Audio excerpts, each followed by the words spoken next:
రచయిత, ఎన్నో గ్రంథాలు రాశారు. అలాగే వారి స్పీచ్ వింటే ఇక మేము మర్చిపోతుంటాం.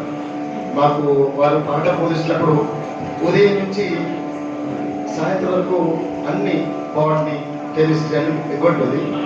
వారి తెలిపిన మాత్రం వచ్చి ఆ సమయం వచ్చి నేను పోయేవారు.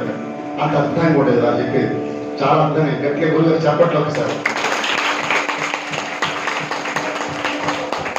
హరినామ సంకీర్తనం ఎందుకు చేయాలి, దానివల్ల లాభం ఏమిటి, ముక్తిని మోక్షాన్ని పొందాలంటే మనం త్యాగరాజు వారు కావచ్చు, రామదాసుల వారు కావచ్చు, వీళ్ళందరూ కూడా హరినామ సంకీర్తనం పట్టుకున్నారు. ఎందుకంటే మనకు పూర్వకాలంలో ఋషులు గడ్డాలు విశాఖంగా అడవులోకి వెళ్ళి భయంకరంగా తపస్సు చేసేవారు. అది కఠోరమైన సాధన. ఇప్పుడు మనం సాంస్కృతిక జీవితం, ఉద్యోగాలు, పిల్లలు మాత్రమే కాబట్టి మనం చేయలేదు. మరి ఈజీ మెథడ్ ఏంటి అంటే మా గురుగారు చెప్పారు, అంటే హరినామ సంకీర్తన ఒకటే. కాబట్టి శివ అంటే ఏమవుతుందో అని మాకు ఒకసారి చెప్పారు. ఆ గురువు గారి మాటలు దోష తప్పకుండా ముందుకు సాగుతున్నాం. అలాగే ఇంకొక గురువు గారు ప్రొఫెసర్ గూడ నరసింహమూర్తి గారు, వారు కూడా ఎన్నో మంగళహారతలు అలాగే ఎన్నో మంచి చక్కటి భక్తి గీతాలు రాశారు.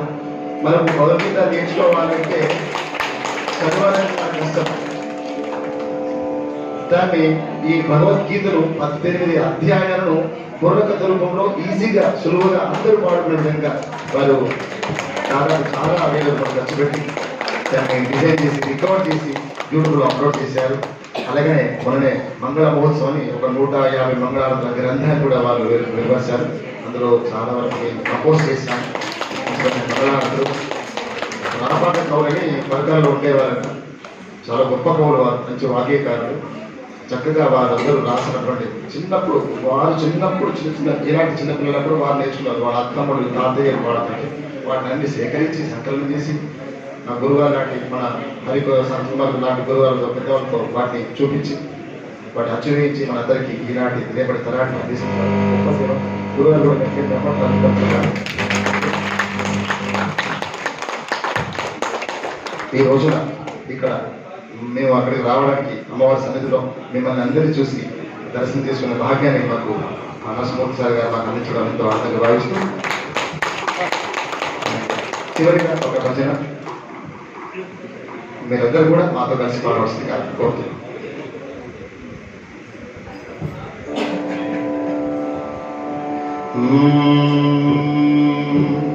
నారాయణీయ నరా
Hallelujah.